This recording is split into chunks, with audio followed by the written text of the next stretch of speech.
By day, Morgane Guillory was invisible. By night, she was still invisible. A quiet janitor working the graveyard shift at the LAPD, Morgane wasn't the kind of person you'd expect to get involved in a murder investigation. But fate doesn't care about job titles. One night, while mopping the hallway near the homicide unit, she accidentally knocked over a murder case file, its contents spilling across the cold tile floor. Among the scattered pages and gruesome photos, something caught Morgane's eye. It wasn't the blood. It wasn't the weapon. It was the look in the victim's wife's eyes in one of the interrogation photos of a woman named Lynette Acosta. Morgane had seen that look before, in the mirror. It wasn't guilt. It was fear. Something wasn't adding up. Compelled by a feeling she couldn't explain, Morgane did the unthinkable. She scribbled a note on a post-it and stuck it to the LAPD murder board. Lynette Acosta isn't the killer. She's a victim. The next morning, chaos erupted. Detective Adam Karadek was livid. Evidence tampering by a janitor? Unforgivable. He had her brought in immediately, ready to have her fired or worse. But Morgane stood her ground. She explained what she saw, what she felt, and, surprisingly, someone listened. Lieutenant Selena Soto didn't just hear Morgane's theory, she believed it. Instead of firing her, Selena did the unthinkable. She ordered Karadek to work with Morgane and reopen the case. What followed was an unlikely partnership. The seasoned detective and the janitor with a sharp eye and a buried past started digging into Lynette's life. They discovered Lynette wasn't just married to the victim. She had been trying to leave him. And one of her high-profile clients didn't like that. Morgane and Karadek followed the clues and finally found Lynette kidnapped and terrified, but alive. Her husband hadn't just been abusive. He had dangerous secrets, and someone killed him to keep them buried. After the dust settled, Lieutenant Soto made Morgane an offer, a full-time position as a consultant for the LAPD. A new life, a fresh start. But Morgane hesitated. It wasn't until she tried and failed to reconnect with her estranged daughter, Ava, that she realized something. She couldn't change the past, but maybe she could rewrite her future. She returned to Selena, but with one condition. "If I help you solve crimes, you help me solve the biggest mystery of my life," she said. "I need to find my first husband, Roman. He vanished 15 years ago, and I need answers." And just like that, the janitor became a detective. But this time, the mystery was hers. Morgane Guillory's first official case with the LAPD wasn't supposed to be a big one. Just a weird death. Some guy fell off a roof and landed on his car. The victim? A tap dancer named Damien. But Morgane had already learned that with this job, nothing is ever just one thing.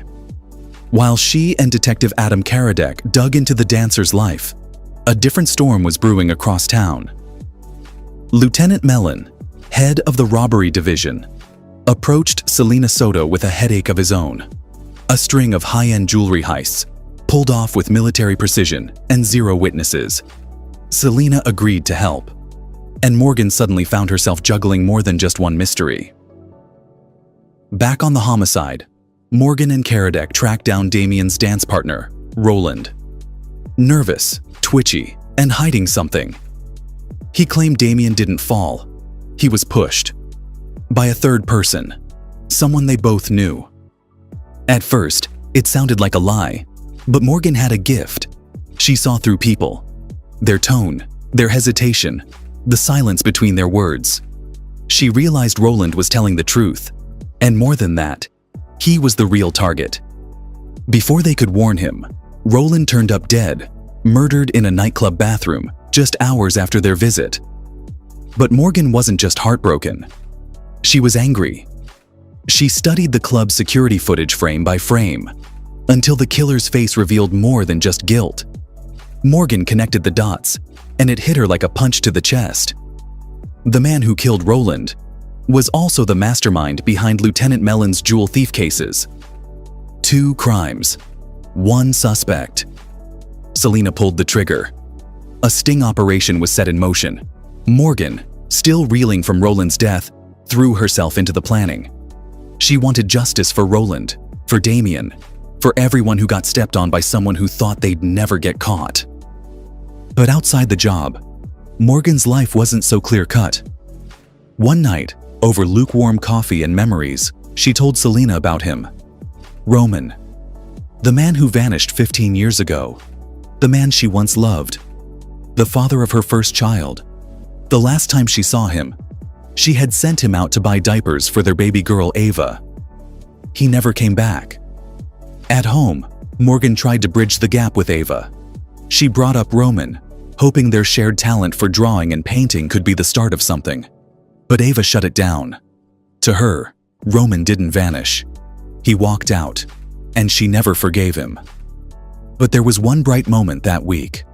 After receiving her first official paycheck, Morgane brought home her old car, the one she'd had to leave parked and broken for years.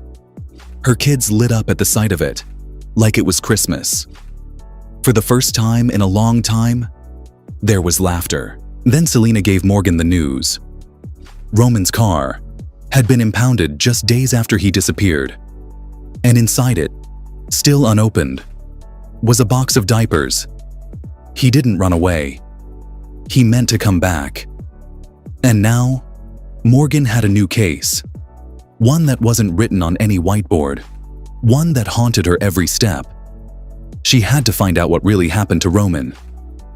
Morgane Guillory was finally settling into her role, part detective, part outsider, always a heartbeat away from crossing the line.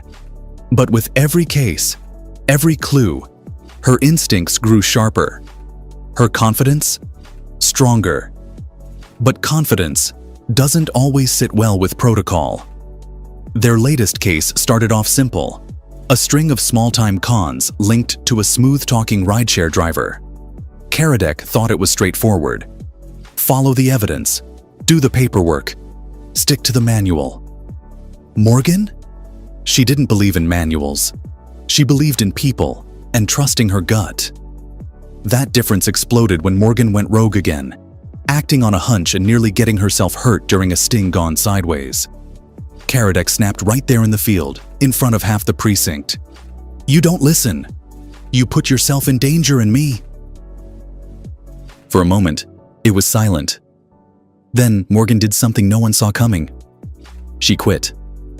Walked away. No drama. No second thoughts. At home, Morgane tried to bury herself in the quiet, but peace didn't follow. She found Ava, her teenage daughter, alone in her room with a boy. Ava insisted they were just studying, but Morgane's alarm bells rang, loudly. When she confronted her son, Ludo, for allowing it behind her back, his response cut deep. He didn't argue. He just reminded her with his silence that he wasn't Ava's biological father. She didn't have to say the words for him to hear them. The damage was done. Later that night, she knocked on Ludo's door. Apologies weren't easy for Morgane, but this one mattered. She didn't just say, "I'm sorry." She said, "You're their family. I trust you. I just forgot how to say it." Meanwhile, back at LAPD, Selena Soto and Lieutenant Mellon were following another thread. A mural, vibrant, raw, painted on the crumbling wall of a neighborhood swallowed by crime and silence. The signature? Roman, Morgane's missing husband. It was the last thing he painted before he vanished. An image of a boy reaching toward a burning city. A message, maybe. Or a warning. That mural was located in a neighborhood infamous for trafficking, stolen goods, and secrets buried under concrete. Selena and Mellon feared the worst. Roman hadn't walked away. He might have seen something that got him silenced. The next morning, Morgane returned to the precinct. No badge, no announcement. Just a determination in her eyes that said, "I'm not finished." She solved the case that day, brought down the rideshare con artist. But more importantly, she reminded everyone, including herself, why she belonged. Morgane Guillory doesn't follow the rules. She rewrites them, But now, with Roman's shadow growing darker and closer, she might be the one who needs saving. It was a quiet morning at the LAPD when a woman walked in, shaken, pale, eyes full of dread. Her name was Mia Ashford, a mother, a hotel heiress, and terrified. Her 2 daughters were missing. They were supposed to be dropped off by Mia's estranged husband, but he never showed. No texts, no calls, just silence. Morgane Guillory and Detective Karadec followed the trail to his upscale home in the hills. What they found inside was worse than anyone expected. He was dead, murdered. From that moment, the case spiraled. Suspicion immediately turned toward Mia and her father, a powerful hotel mogul known more for his reputation than his heart. The tabloids were already circling.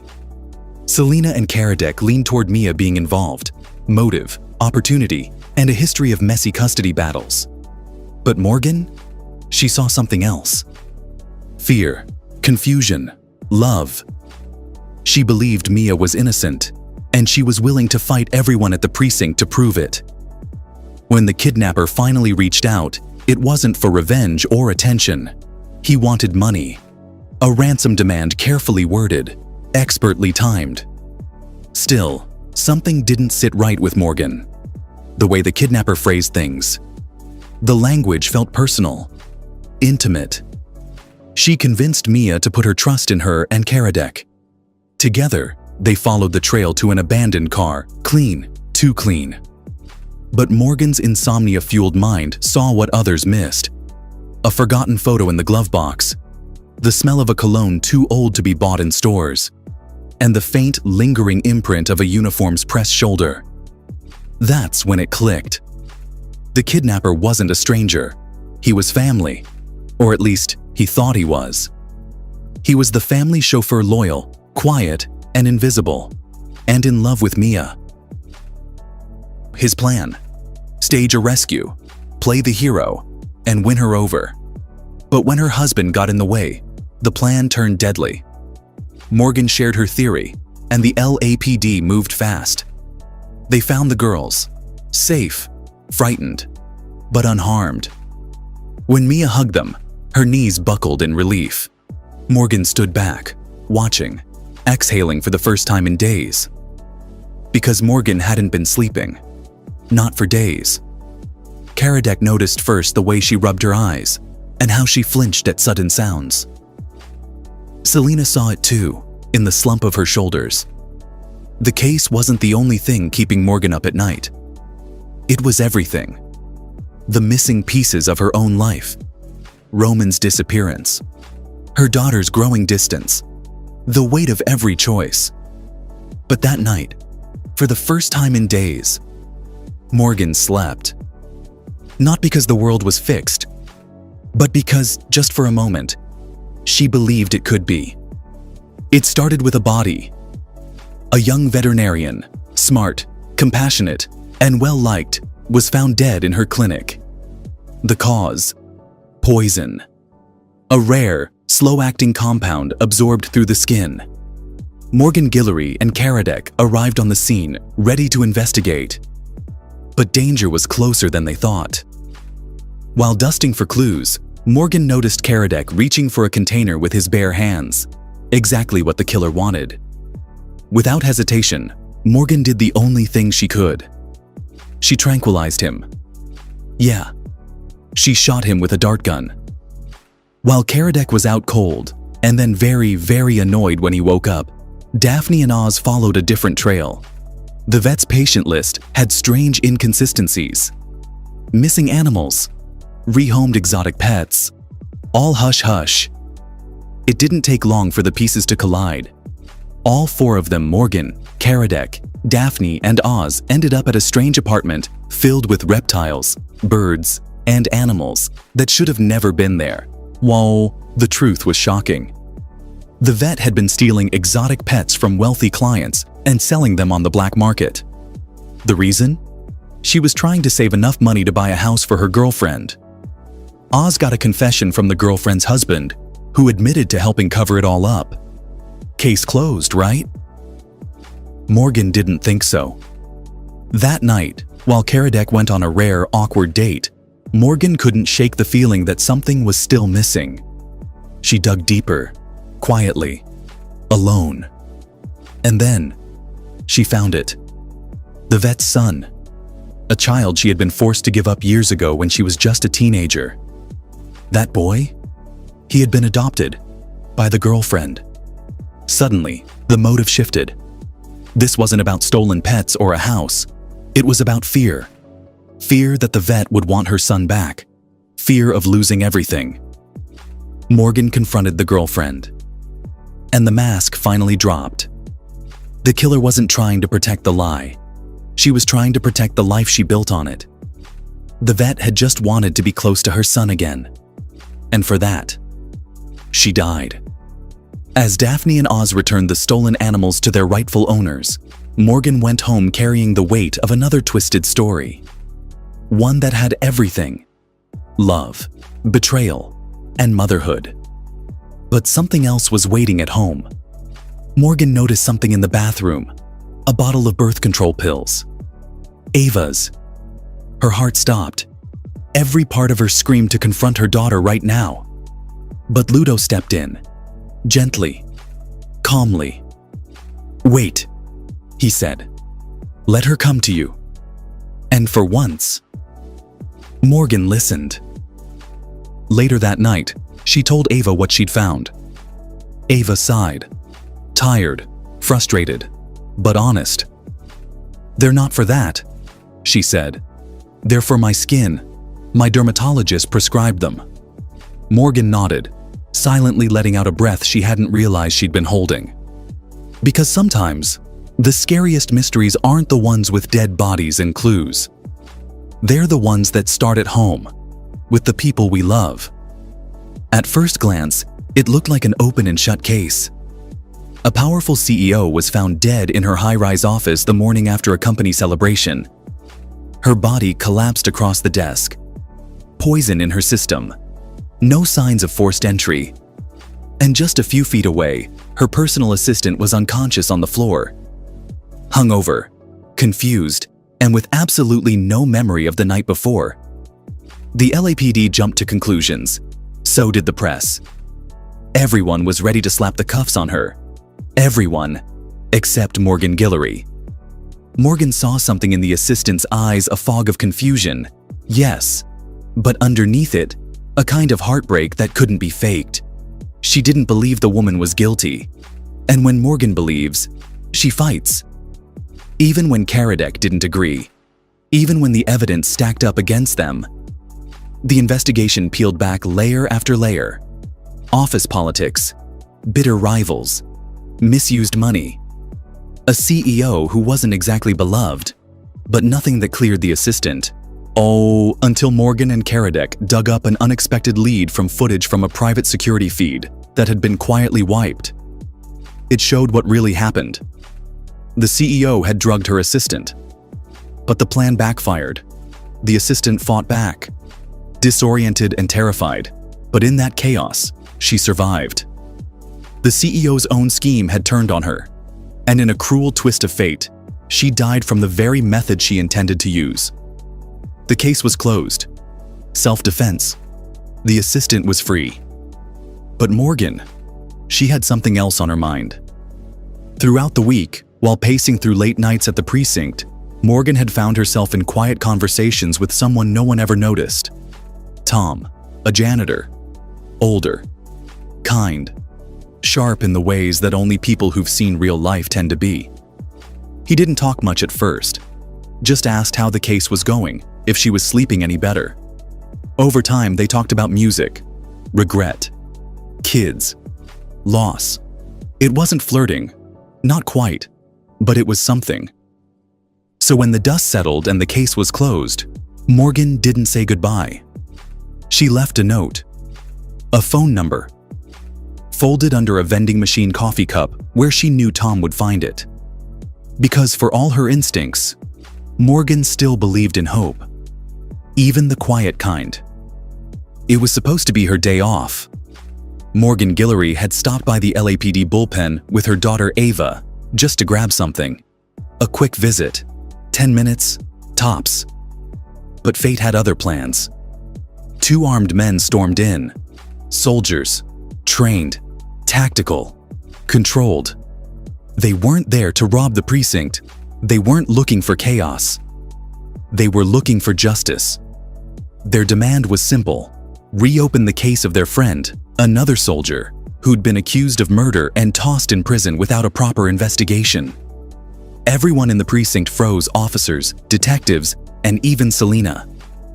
But Morgane? She didn't panic. She saw something in the soldier's eyes: desperation.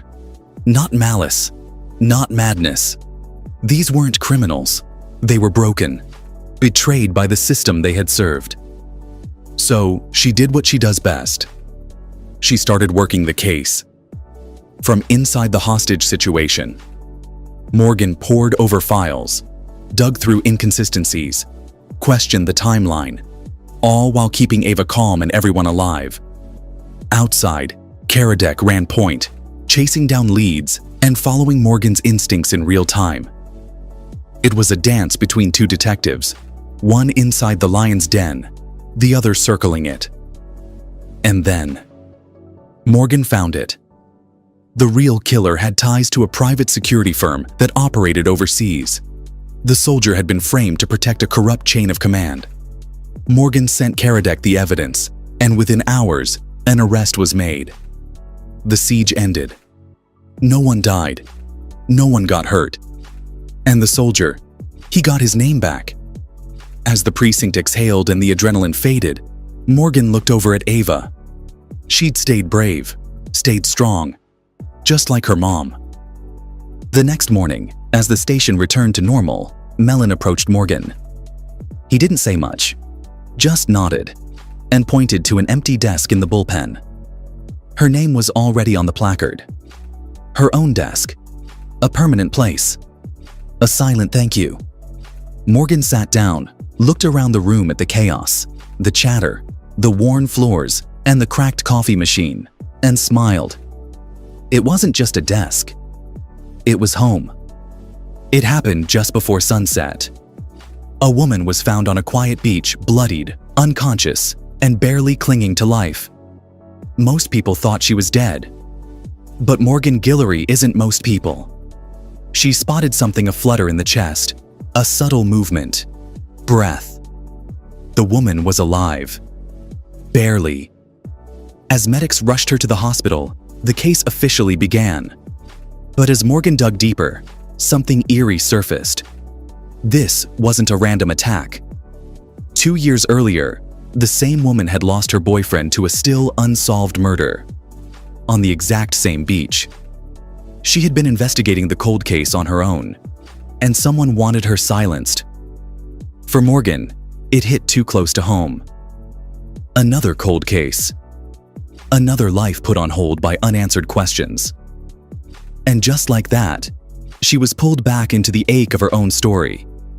The case of her missing husband, Roman, who vanished 15 years ago with a box of diapers in the front seat and never came home.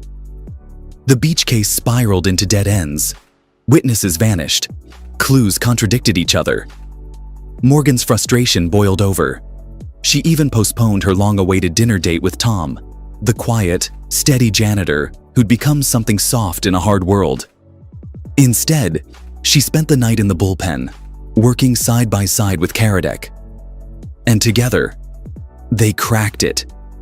The attacker was someone the victim had trusted, another person tied to her boyfriend's murder.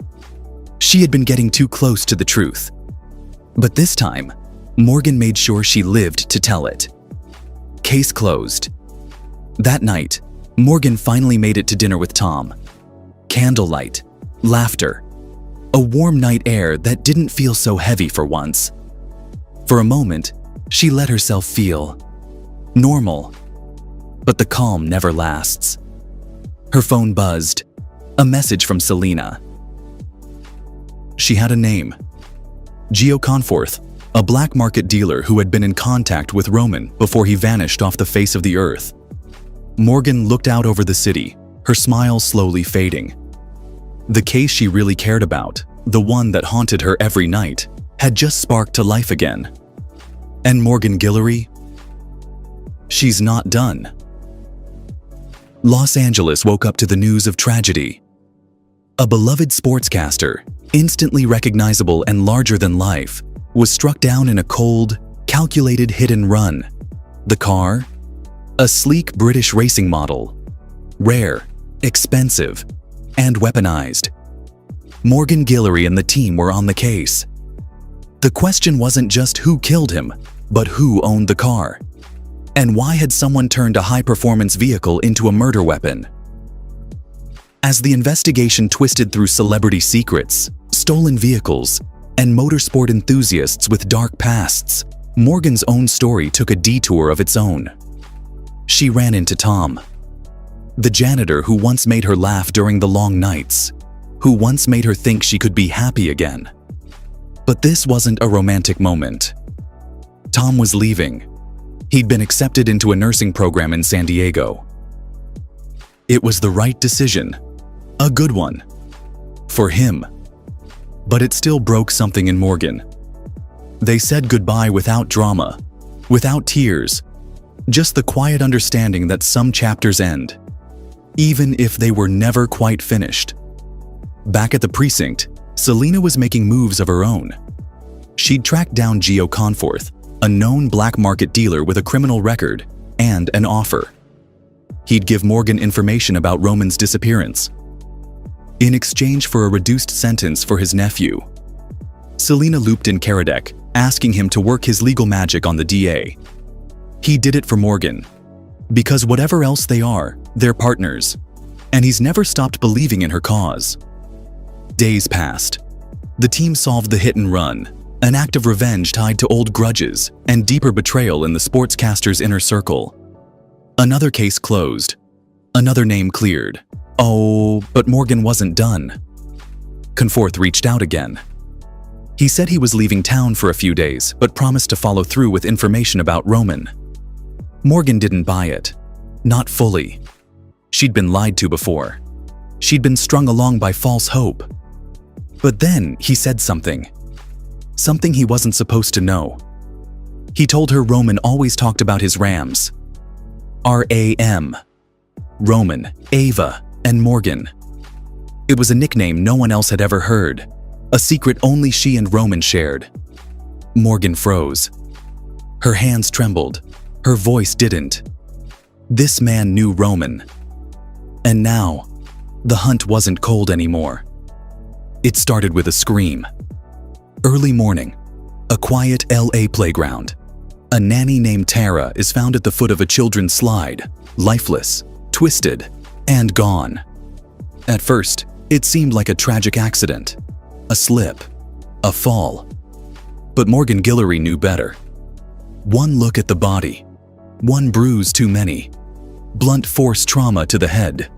This wasn't a fall. It was murder. Witnesses had seen a man lurking, following Tara. He wasn't a parent, wasn't a passerby.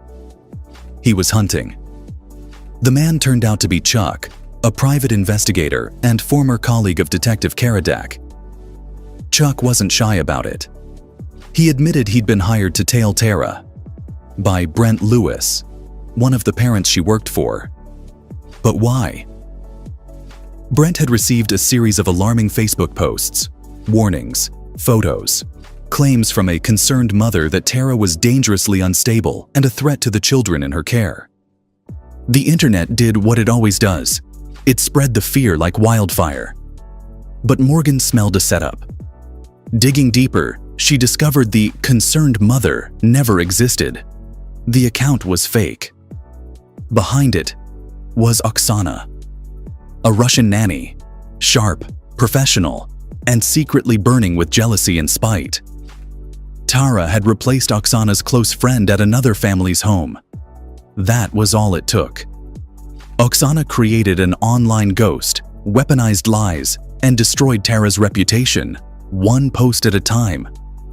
But reputation wasn't enough. She had to eliminate her. Karadec had an idea.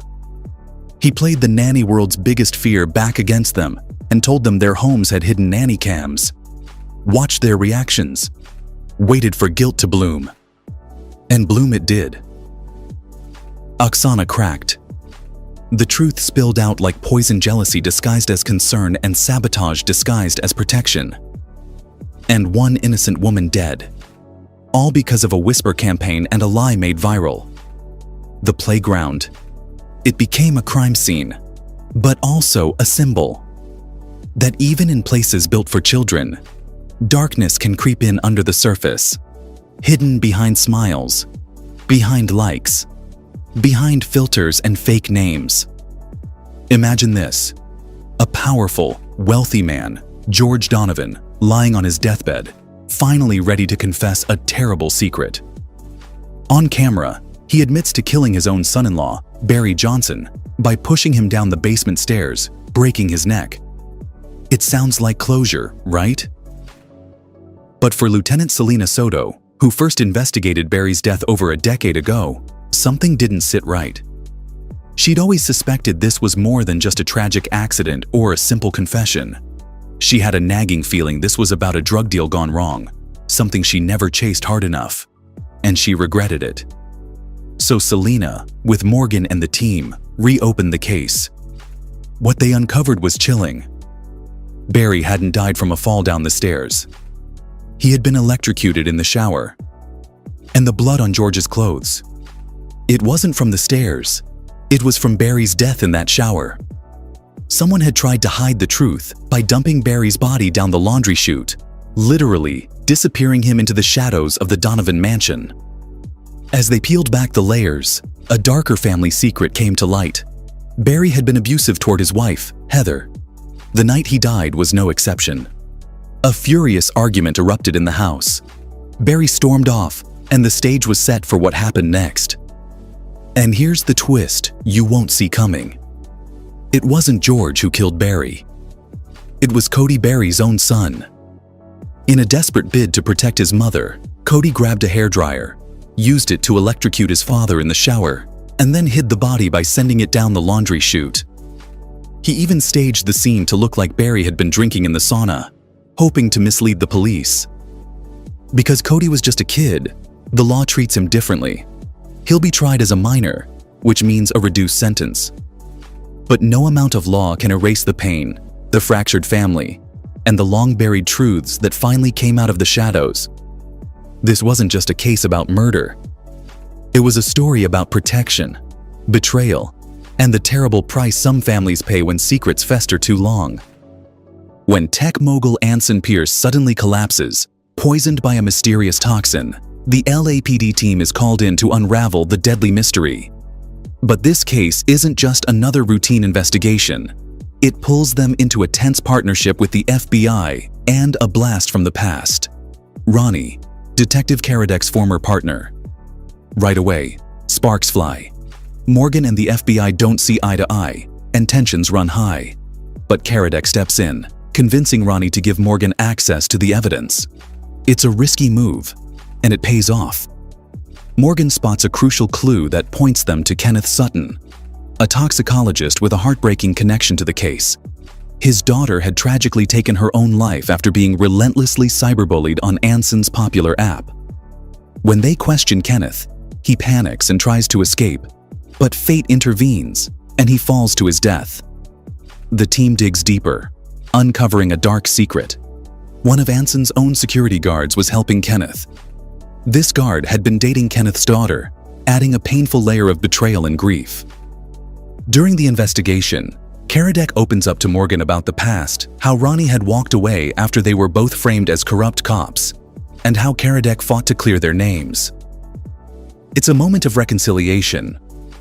And when Ronnie offers Karadek a chance to join the FBI, Karadek surprises everyone by saying no. His loyalty is clear. Morgan is his new partner. Meanwhile, back home, the personal toll of life and work shows. Ludo, overwhelmed by taking care of the kids, collapses from exhaustion, scaring little Elliot.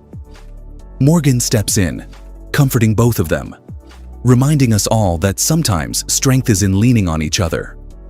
To lift his spirits, Morgan and the kids surprise Ludo with his favorite Mexican food, and a movie night a simple, loving way to say thank you. Because in the middle of chaos, both at work and at home, it's family and partnership that keep them grounded. Sometimes the darkest games aren't played on a board, they're played with people's lives. The LAPD faces a terrifying challenge when a psychopath begins kidnapping members of a grief counseling group. Innocent people desperately trying to heal from loss. Among the victims is Oz, one of their own. But this killer isn't just taking them. He's forcing the police to play with him, leaving twisted clues and puzzle games that hold the locations of each victim. Amidst this chaos, an old player returns, Gio Conforth. But this time, he has a condition. He'll only work directly with Morgane, cutting the LAPD out of the loop. Morgane agrees, but Karadec isn't ready to step aside. He insists on being the one to handle Conforth, showing just how much he values their partnership. As Conforth reveals a tangled connection, Morgane and Karadec learn about Lila, a woman with a shadowy past. Lila was an FBI agent who died around the time Roman vanished, and Roman had been working as her informant. When Conforth calls Morgane for a secret meeting at a hotel, Karadec surprises everyone by going in her place. It's tense. Conforth is reluctant to trust him, but eventually, he hands over a crucial piece of information. Meanwhile, Morgane tries to steal a moment of normalcy, grocery shopping with her kids. A stranger offers a helping hand, seemingly kind, but Morgane's instincts tell her something isn't right. Back home, a chilling message from the kidnapper awaits her, and suddenly, everything clicks. The stranger at the store, the kidnapper himself. Before Morgane can fully process this, Karadec calls. He's got news. He knows where Roman is. The hunt is on,